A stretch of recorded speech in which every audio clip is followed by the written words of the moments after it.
അജുക്ക നമ്മളൊരു ദിവസം ഇങ്ങനെ നടന്നു പോവാം. അപ്പൊ പ്രതീക്ഷിക്കാതെ നിങ്ങൾ എക്സിനെ കണ്ടെന്ന് വിചാരിക്കേ. അപ്പൊ നിങ്ങൾ എന്താ ചെയ്യാ? ഞാൻ നെഞ്ചു മിരിച്ച് നിന്നിട്ട് എന്റെ വൈഫാ തന്നെ പരിചയപ്പെടുത്തി കൊടുക്കും.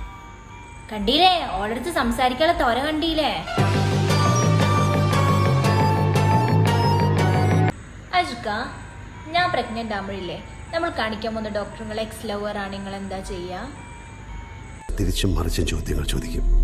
അതുകൊണ്ട് ചോദ്യങ്ങൾ ശ്രദ്ധിച്ച് കേട്ട് മനസ്സിലാക്കിയ ശേഷമേ ഉത്തരം പറയാവൂ. ഞാൻ ആ വഴിക്ക് പോവേയില്ല, വേറെ ഹോസ്പിറ്റലിൽ കാണിക്കും. അതെന്താ, ഞാൻ നിങ്ങളുടെ ഭാര്യയാന്ന് ഈ വയറ്റ് കിടക്കുന്നത് നിങ്ങളുടെ കുട്ടിയാന്ന് പറയാൻ നിങ്ങൾക്ക് മടിയുണ്ടോ?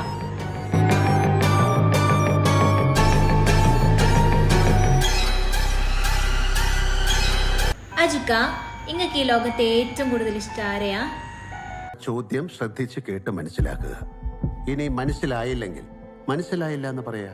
ഇനി ചോദ്യം മനസ്സിലായി, പക്ഷെ ഉത്തരം പറയാൻ സമയം വേണമെങ്കിലും ചോദ്യം മനസ്സിലായില്ല എന്ന് പറയുക. ചോദ്യം മനസ്സിലായില്ല.